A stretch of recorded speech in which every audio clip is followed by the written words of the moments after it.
Hello everyone, welcome back to my YouTube channel Mina kitchen blog. আজকে আমি তোমাদের কাছে কাঁচকলার একটা সুন্দর রেসিপি শেয়ার করতে চলে আসলাম। এটা হচ্ছে কাঁচকলার ফুলুরির রেসিপি। ভীষণই ভালো লাগে গরম গরম খেতে। তাহলে চলো বন্ধুরা, তোমরা দেখতে থাকো আজকের এই রেসিপি। এইখানে আমি 3টে কাঁচকলা নিয়েছি, আর কাঁচকলা ফুলুরি বানানোর জন্য 3টি কাঁচকলা, আর তার সাথে এখানে 2টো আমি বড় সাইজের আলু কেটে নিয়েছি। এখন আমি এই কাঁচকলা আর আলুগুলোকে সেদ্ধ করে নিব। সো ফ্রেন্ডস, দেখো, কাঁচকলা আর আমি এখানে একটা আলু সেদ্ধ করে নিয়েছি। এখন আমি সেদ্ধ করা এই আলু আর কাঁচকলাকে ভালো করে মিশিয়ে নিব।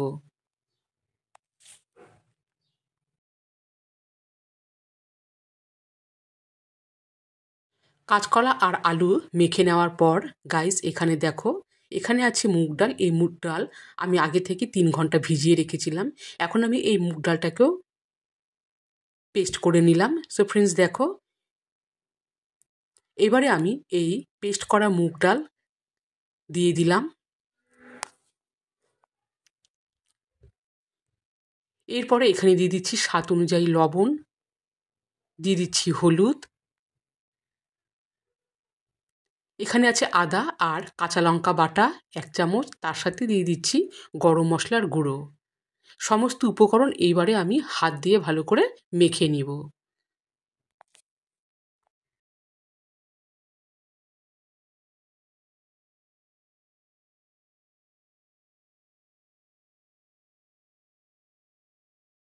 সেদ্ধ করার এই উপকরণ সবগুলোই আমি ভালো করে মেখে নিয়েছি। এরপরে ওভেনে কড়াইয়ে আমি দিয়ে দিয়েছি সয়াবিন অয়েল। তেল গরম হয়ে গেলে মিডিয়াম আঁচে রেখে এখন আমি এই কাঁচকলার ফুলুরিগুলোকে বেশ লালচে কালার করে ভেজে তুলে নেব।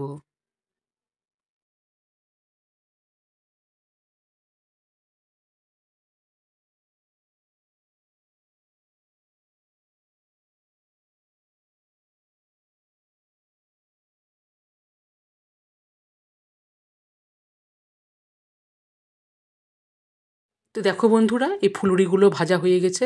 এই ফুলুরিগুলো এখন আমি তুলে নিব। আর এই ফুলুরিগুলো কিন্তু এই অবস্থায় ভাজা ভাজা খেতেও কিন্তু ভীষণই টেস্টি হয়। সো ফ্রেন্ডস, এর পরেরগুলো আমি ঠিক একইভাবে ভেজে তুলে নিব।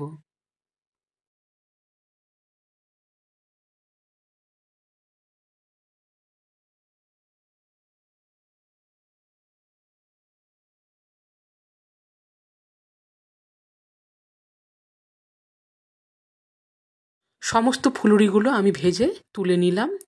এরপরে বেঁচে যাওয়া তেলে আমি এইখানে, গাইস দেখো, কিছুটা আলু আমি আগে থেকে কেটে রেখেছিলাম। তো এইখানে আমি আলুর পিসগুলো দিয়ে দিব। এই টুকরো করা আলুর পিসগুলোকেও আমি ভেজে তুলে নিব।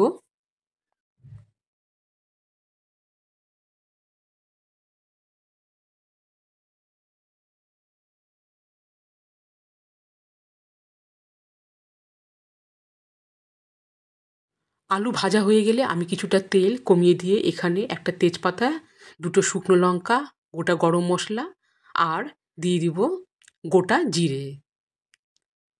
সমস্ত উপকরণ এখানে আমি ফোড়ন দিয়ে দিলাম। দিয়ে এবারে আমি নাড়িয়ে নিচ্ছি। আর যেহেতু এটা নিরামিষ, আমি এখানে পেঁয়াজ আর রসুন ছাড়াও করছি। তোমরা চাইলে পেঁয়াজ রসুন দিয়েও করতে পারো। এরপরে আমি সামান্য পরিমাণে দিয়ে দিচ্ছি হিং। হিং দেওয়ার পরে দিয়ে দিচ্ছি একটা মিডিয়াম সাইজের টমেটো কুচি। টমেটো কুচি দিয়ে আমি নাড়িয়ে নিচ্ছি। এরপর আমি এখানে দিয়ে দিচ্ছি 1 চামচ জিরে গুঁড়ো, ধনে গুঁড়ো, শুকনো লঙ্কার গুঁড়ো, স্বাদ অনুযায়ী লবণ, হলুদ,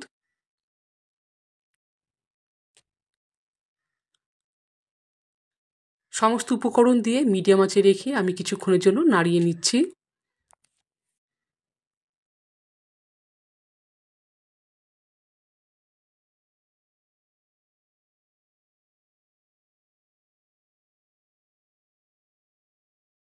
কিছুক্ষণ নাড়াচাড়া করার পর আমি সামান্য পরিমাণে জল অ্যাড করেছি। জল দিয়ে এবারেও আমি এখন এই মশলাগুলোকে ভালো করে কষিয়ে নিব। সো ফ্রেন্ডস দেখো মশলাটা ভালো করে কষিয়ে যাওয়ার পর এখানে আমি 1 চামচ টক দই দিচ্ছি। টক দই দিয়ে আমি আবারও এটাকে ভালো করে নাড়িয়ে নিচ্ছি, যাতে টক দই ভালো করে মশলার সাথে মিশে যায়। এভাবে কিছুক্ষণ নাড়াচাড়া করার পর এখন আমি ভেজে রাখা আলুর পিসগুলো দিয়ে দিলাম। আলুর পিস দিয়েও আমি নাড়িয়ে নিচ্ছি।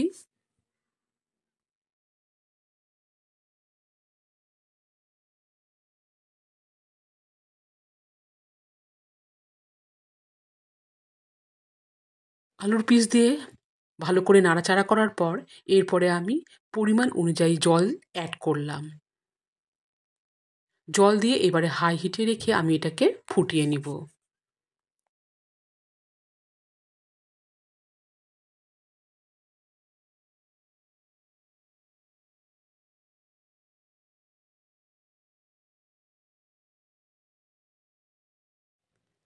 তো গাইস দেখো আলুগুলো কিন্তু বেশ সেদ্ধ হয়ে গেছে, আমি নাড়িয়ে নিয়েছিলাম।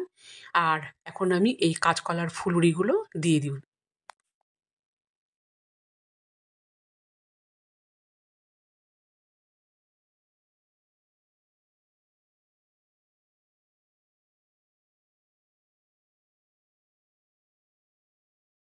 কাঁচকলার ফুলুরি দিয়ে আমি নাড়িয়ে নিচ্ছি, আর এটা বেশিক্ষণ কিন্তু ফোটানো যাবে না। সো গাইস দেখো এবারে আমি নামানোর আগে দিয়ে দিচ্ছি সামান্য পরিমাণে চিনি আর সামান্যখানি ঘি অ্যাড করছি। আর এখানে তোমরা চাইলে ধনেপাতা কুচিও দিতে পারো, ধনেপাতা কুচি দিলেও এর টেস্ট আরও ভালো হয়। সো গাইস দেখো এবারে কিন্তু আমি এই রেসিপিটাকে নামিয়ে নেব। এই রেসিপিটাও রেডি। আমি একটি পাত্রে এই কাঁচকলার ফুলুরি সার্ভ করে নিয়ে আসলাম, আর এটা ভীষণই ভালো লাগে। গরম ভাতে বলো, রুটিতে বলো বা লুচিতে ভীষণই টেস্টি হয়। তাহলে বন্ধুরা অবশ্যই কমেন্ট করে জানাবে আজকের এই রেসিপিটা কেমন হয়েছে।